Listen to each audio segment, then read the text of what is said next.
Shalom, saya akan membaca buku Kisah Para Rasul yang ditulis oleh Ellen G. White, bab 4, Pentakosta. Selamat mendengarkan. Ketika murid-murid pulang dari Bukit Zaitun ke Yerusalem, orang-orang melihat kepada mereka, mengharapkan untuk melihat pada wajah mereka pernyataan kesusahan, kekacauan, dan kekalahan. Tetapi mereka melihat di sana wajah kesenangan dan kemenangan. Murid-murid tidak bersusah atas harapan mereka yang dikecewakan. Mereka telah melihat juru selamat yang telah bangkit dan perkataan perjanjian perpisahannya tetap bergema di telinga mereka.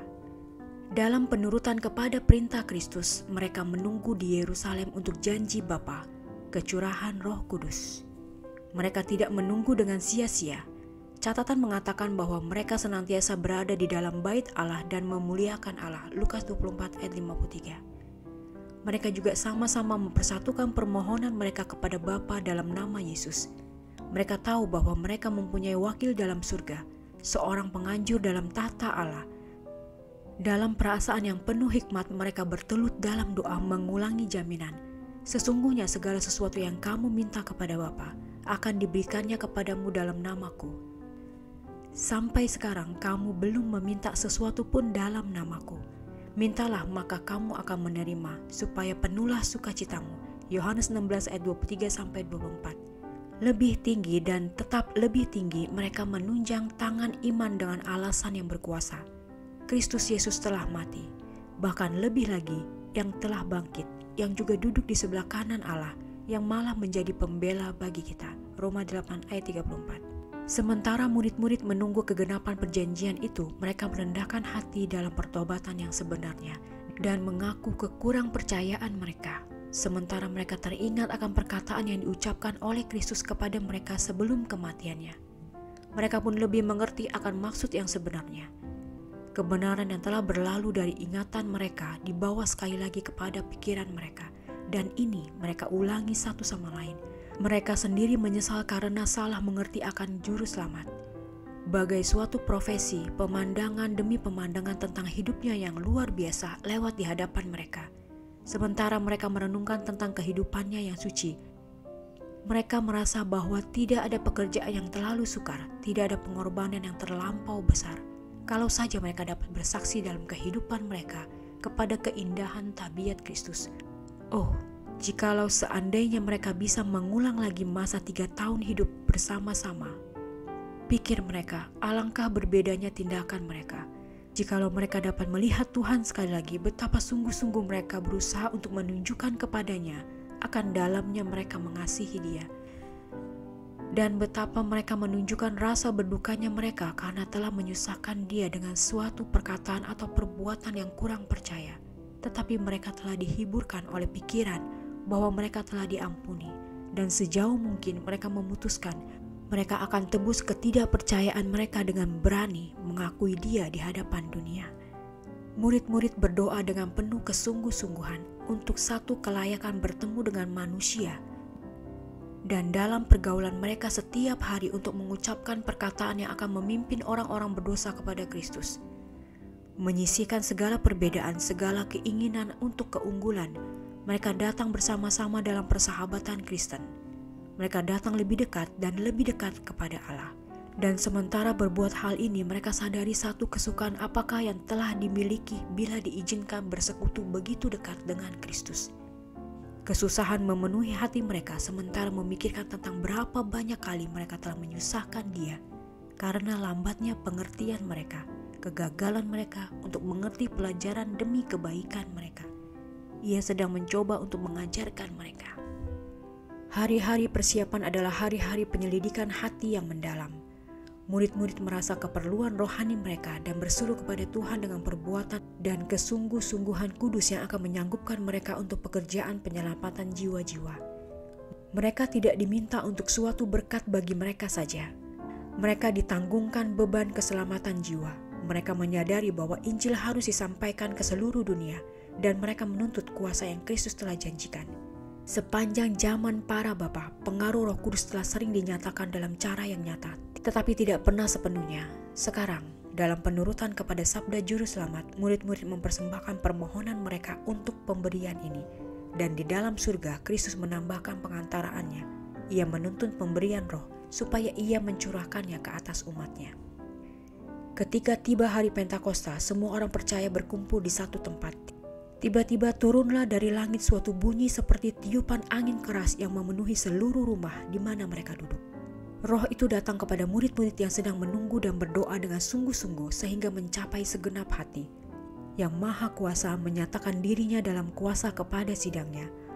Hal itu seakan-akan selama berabad-abad pengaruh telah dikendalikan, dan sekarang surga bersuka-suka karena dapat mencurahkan kepada sidangnya kekayaan roh yang penuh rahmat. Dan di bawah pengaruh roh itu, perkataan penyesalan dan pertobatan bercampur dengan nyanyian puji-pujian untuk dosa-dosa yang diampuni.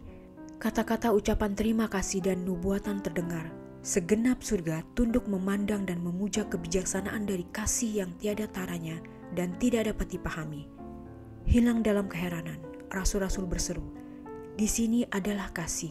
Mereka meraih kuasa yang diberikan, dan apa yang mengikutinya?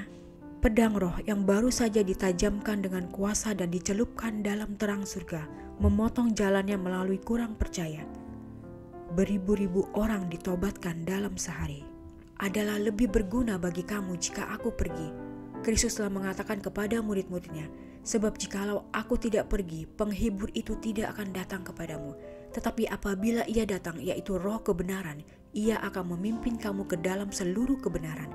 Sebab ia tidak akan berkata-kata dari dirinya sendiri, tetapi segala sesuatu yang didengarnya, itulah yang akan dikatakannya, dan ia akan memberitakan kepadamu hal-hal yang akan datang. Yohanes 16 ayat 7 dan 13.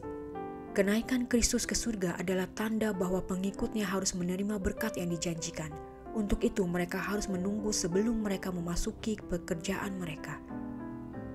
Bila Kristus melewati gerbang-gerbang surga, ia dimahkotai di tengah pemujaan malaikat-malaikat. Segera sesudah upacara ini selesai, Roh Kudus turun ke atas murid-muridnya dalam kelimpahan, dan Kristus sesungguhnya sudah dimuliakan, bahkan dengan kemuliaan yang dipunyainya dengan Bapanya dari segenap kekekalan. Kecurahan di waktu Pentakosta adalah komunikasi surga, sehingga pengurapan juru selamat telah dilaksanakan. Sesuai dengan janjinya, ia telah mengutus Roh Kudusnya dari surga kepada para pengikutnya, sebagai tanda bahwa ia, sebagai imam dan raja, menerima segala kuasa di surga dan di atas bumi ini, dan telah diurapi menjadi seorang dari umatnya. Dan tampaklah kepada mereka seperti lidah-lidah nyala api yang bertebaran dan hinggap pada mereka masing-masing. Maka penuhlah mereka dengan Roh Kudus. Lalu mereka mulai berkata-kata dalam bahasa-bahasa lain seperti yang diberikan roh itu kepada mereka. Roh Kudus yang mengambil bentuk lidah api hinggap pada mereka yang berkumpul. Inilah suatu tanda pemberian yang dikaruniakan kepada murid-murid, yang memungkinkan mereka berbicara dengan bahasa yang lancar yang belum mereka kenal sampai pada waktu itu. Munculnya api ditandai semangat yang berapi-api, dengan mana rasul-rasul akan bekerja dan kuasa yang akan menyertai pekerjaan mereka. Waktu itu di Yerusalem diam orang-orang Yahudi yang saleh dari segala bangsa di bawah kolong langit. Selama pembubaran, orang-orang Yahudi telah tersebar hampir di segala bagian dunia yang didiami, dan dalam pembuangan mereka telah belajar berbicara berbagai-bagai bahasa. Banyak dari orang-orang Yahudi di Yerusalem yang pada kesempatan ini mengunjungi pesta rohani yang sedang berlangsung. Setiap bahasa yang diketahui dikemukakan oleh mereka yang berkumpul. Perbedaan bahasa-bahasa ini akan menjadi halangan yang besar kepada pemasyuran Injil itu. Sebab itu Allah dengan cara yang ajaib menunjang kekurangan murid-murid itu. Roh Kudus berbuat bagi mereka sesuatu yang mereka tidak dapat laksanakan sendiri seumur hidup mereka. Mereka sekarang dapat memasyurkan kebenaran Injil dengan luas, berbicara dengan bahasa-bahasa mereka untuk siapa mereka sedang bekerja. Pemberian yang ajaib ini adalah bukti yang kuat kepada dunia bahwa misi mereka mendapat restu dari surga. Sejak waktu itu bahasa murid-murid adalah suci, sederhana dan tepat, apakah mereka berbicara dalam bahasanya sendiri atau bahasa asing. Ketika bunyi itu turun, berkerumunlah orang banyak. Mereka bingung karena mereka masing-masing mendengar rasul-rasul itu berkata-kata dalam bahasa mereka sendiri. Mereka tercengang-cengang dan heran, lalu berkata, "Bukankah yang berkata-kata itu orang Galilea? Bagaimana mungkin kita masing-masing mendengar mereka berkata-kata dalam bahasa kita sendiri, yaitu bahasa yang kita pakai di negeri asal kita? Imam-imam dan penghulu-penghulu sangat besar amarahnya karena pernyataan yang ajaib ini, tetapi mereka tidak berani menunjukkan kebencian mereka karena khawatir untuk membukakan diri sendiri kepada keganasan orang banyak. Mereka telah membunuh orang Nasrani itu, tetapi disinilah hamba-hambanya, orang Galilea yang buta huruf, mengatakan dalam berbagai bahasa kisah tentang hidup dan pelayanannya. Imam-imam menetapkan untuk sepakat bahwa kuasa yang ajaib dari murid-murid itu hanyalah hal yang biasa saja, mengatakan bahwa mereka adalah pemabuk yang telah mengambil bagian dari air anggur pesta yang besar itu. Sebagian orang yang paling bodoh yang hadir mengakui anjuran itu sebagai suatu kebenaran, tetapi mereka yang lebih pintar menyatakan hal itu bohong. Dan mereka yang mengerti bahasa-bahasa yang bermacam-macam itu menyaksikan bahwa murid-murid itu menggunakannya dengan tepat. Dalam menjawab tuduhan imam-imam, Petrus menunjukkan bahwa demonstrasi ini adalah kegenapan langsung dari nubuatan Yoel, di mana ia ramalkan bahwa kuasa seperti itu akan datang kepada manusia untuk melayakkan mereka bagi pekerjaan yang khusus. Hai kamu orang Yahudi dan kamu yang tinggal di Yerusalem, ia berkata, ketahuilah dan camkanlah perkataan ini. Orang-orang ini tidak mabuk seperti yang kamu sangka, karena hari baru pukul 9, tetapi itulah yang difirmankan Allah dengan perantaraan Nabi Yoel. Akan terjadi pada hari-hari terakhir. Demikianlah firman Allah, bahwa aku akan mencurahkan rohku ke atas segala manusia, maka anakmu laki-laki dan perempuan akan bernubuat dan teruna-terunamu akan mendapat penglihatan-penglihatan dan orang-orangmu yang tua akan mendapat mimpi. Juga ke atas hamba-hambaku laki-laki dan perempuan akan kucurahkan rohku pada hari-hari itu dan mereka akan bernubuat. Dengan jelas dan kuasa, Petrus menyaksikan kematian dan kebangkitan Kristus. Hai orang-orang Israel, dengarkanlah perkataan ini. Yang aku maksudkan ialah Yesus dari Nazaret, seorang yang telah ditentukan Allah dan yang dinyatakan kepadamu dengan kekuatan-kekuatan dan mujizat-mujizat dan tanda-tanda yang dilakukan Allah dengan perantaraan Dia di tengah-tengah kamu, seperti yang kamu tahu. Dia menurut maksud dan rencananya kamu telah salibkan dan kamu bunuh oleh tangan bangsa-bangsa durhaka. Tetapi Allah membangkitkan dia dengan melepaskan dia dari sengsara maut, karena tidak mungkin ia tetap berada dalam kuasa maut itu. Petrus tidak menekankan ajaran Kristus untuk membuktikan kedudukannya, karena ia mengerti bahwa prasangka para pendengarnya begitu besar, sehingga perkataannya mengenai persoalan ini tidak akan ada manfaatnya. Gantinya, ia berbicara kepada mereka tentang Daud, yang dianggap oleh orang Yahudi sebagai salah satu bapa dari bangsa mereka. Sebab Daud berkata tentang dia, ia menyatakan, aku senantiasa memandang kepada Tuhan, karena ia berdiri di sebelah kananku, aku tidak goyah. Sebab itu hatiku bersuka cita, dan jiwaku bersorak-sorak, bahkan tubuhku akan diam dengan tentram. Sebab engkau tidak menyerahkan aku kepada dunia orang mati dan tidak membiarkan orang kudusmu melihat kebinasaan. Saudara-saudara, aku boleh berkata dengan terus terang kepadamu tentang Daud, bapa bangsa kita. Ia telah mati dan dikubur dan kuburannya masih ada pada kita sampai pada hari ini. Karena itu, ia telah berbicara tentang kebangkitan Mesias ketika ia mengatakan bahwa dia tidak ditinggalkan di dalam dunia orang mati dan bahwa dagingnya tidak mengalami kebinasaan. Yesus inilah yang dibangkitkan oleh Allah dan tentang hal itu kami semua adalah saksi. Pandangan itu adalah salah satu yang menarik perhatian. Lihatlah orang-orang datang dari segala penjuru untuk mendengar murid-murid bersaksi tentang kebenaran sebagaimana dalam Yesus. Mereka mendesak masuk mengerumuni bait suci itu. Imam-imam dan penghulu-penghulu ada di sana. Cemberut kebencian masih pada wajah mereka. Hati mereka masih dipenuhi dengan kebencian terhadap Yesus. Tangan mereka tidak dibersihkan dari darah yang dicurahkan bila mereka menyalibkan penebus dunia ini. Mereka telah berpikir untuk menjumpai rasul-rasul yang penuh ketakutan di bawah tangan penentang yang kuat dan pembunuh. Tetapi mereka mendapati mereka terangkat dari rasa takut dan diisi roh, memasyurkan dengan kuasa keilahian Yesus orang Nazaret itu. Mereka mendengar mereka menyatakan dengan keberanian bahwa seorang yang baru-baru ini dihina, diejek, dipukul dengan tangan yang kejam dan disalibkan adalah putra kehidupan, sekarang ditinggikan ke tangan kanan Allah. Beberapa dari mereka yang mendengarkan rasul-rasul itu telah mengambil bagian dalam penghukuman dan kematian Kristus. Suara mereka telah bercampur dengan orang banyak dalam menuntut penyalibannya. Ketika Yesus dan Barnabas berdiri di hadapan mereka di ruang pengadilan dan Pilatus bertanya, "Siapa yang kamu kehendaki kubebaskan bagimu?" Mereka berteriak, "Jangan dia, melainkan Barnabas." Matius 27 ayat 17 dan Yohanes 18 ayat 40.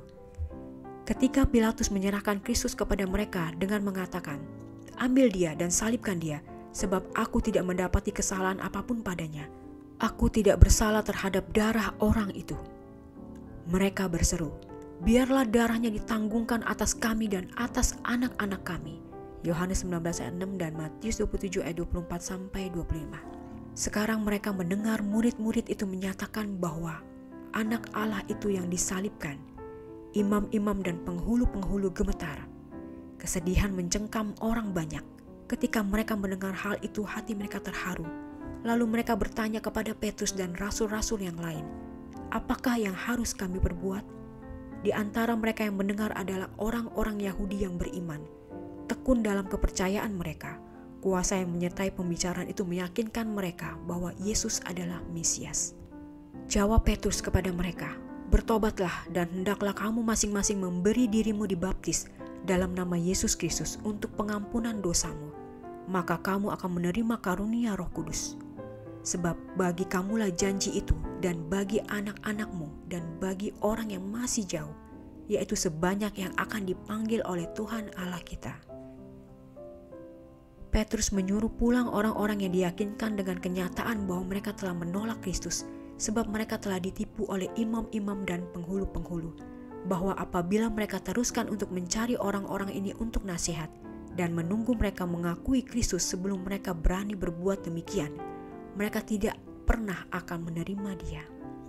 Orang yang berkuasa ini, meskipun nampaknya mengaku percaya akan Tuhan, mencita-citakan kekayaan dan kemuliaan duniawi, mereka tidak rela untuk datang kepada Kristus untuk menerima terang. Di bawah pengaruh penerangan surga, kitab suci yang telah dijelaskan oleh Kristus kepada murid-muridnya berdiri tegak di hadapan mereka dengan gemilang dan dalam kebenaran yang sempurna.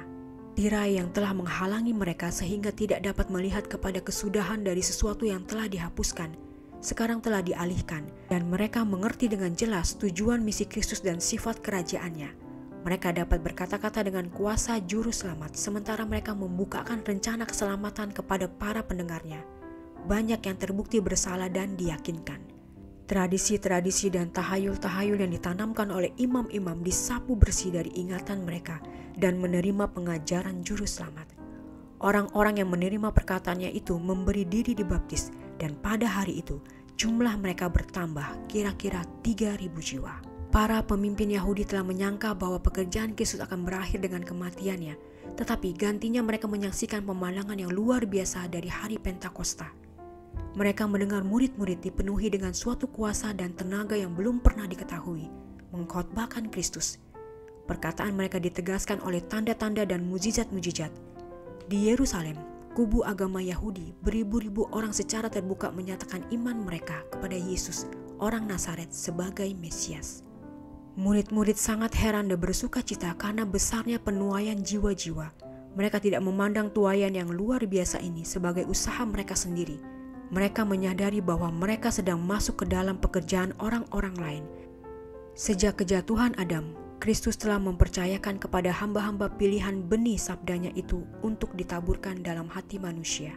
Selama kehidupannya di dunia, ia telah menabur benih kebenaran dan telah menyiraminya dengan darahnya. Pertobatan yang terjadi pada hari Pentakosta adalah akibat penaburan ini. Tuaian pekerjaan Kristus menyatakan kuasa pengajarannya. Pekabaran rasul-rasul sendiri, meskipun jelas dan meyakinkan, tidak akan menghilangkan prasangka yang telah menahan begitu banyak bukti. Tetapi Roh Kudus menjelaskan pekabaran ke dalam hati dengan kuasa ilahi. Perkataan rasul-rasul adalah sebagai anak panah yang tajam dari Yang Maha Kuasa, menghukum manusia dari kesalahan mereka yang mengerikan dalam menolak dan menyalibkan kemuliaan Allah. Di bawah pendidikan Kristus, murid-murid telah dituntun untuk merasap keperluan mereka akan roh itu.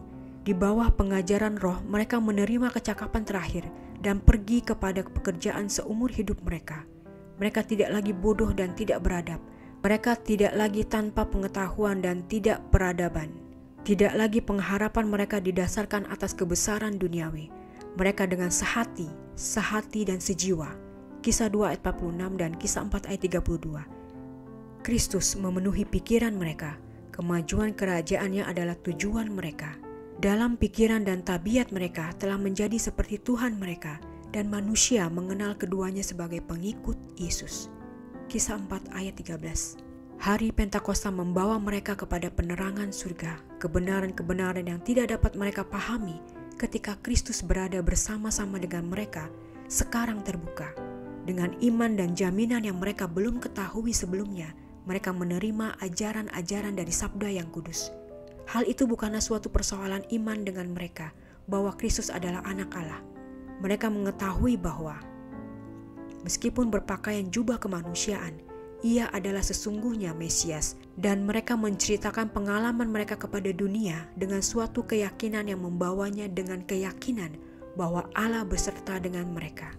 Mereka dapat membicarakan nama Yesus dengan jaminan, karena bukankah Ia sahabat mereka dan saudara mereka yang lebih tua? Dibawa ke dalam persekutuan yang rapat dengan Kristus, mereka duduk dengan Dia di dalam surga. Dengan bahasa yang berapi-api mereka membungkus buah pikiran mereka, sementara mereka bersaksi untuk Dia. Hati mereka dipanaskan dengan suatu kedermawanan penuh begitu dalam, begitu luas, sehingga hal itu memaksa mereka untuk pergi ke ujung bumi, menyaksikan tentang kuasa Kristus. Mereka dipenuhi dengan kerinduan yang mendalam untuk memajukan pekerjaan yang sudah dimulainya. Mereka menyadari besarnya utang mereka kepada surga dan tanggung jawab pekerjaan mereka. Dikuatkan dengan pemberian Roh Kudus, mereka keluar penuh semangat untuk memperluas kemenangan salib. Roh itu menghidupkan mereka dan berbicara melalui mereka. Damai Kristus bercahaya dari wajah mereka. Mereka telah menyerahkan kehidupan mereka kepadanya untuk pelayanan, dan roman muka mereka sendiri menyaksikan penyerahan yang telah diadakannya. Demikianlah bacaan buku Kisah Para Rasul bab 4 Pentakosta. Tuhan memberkati.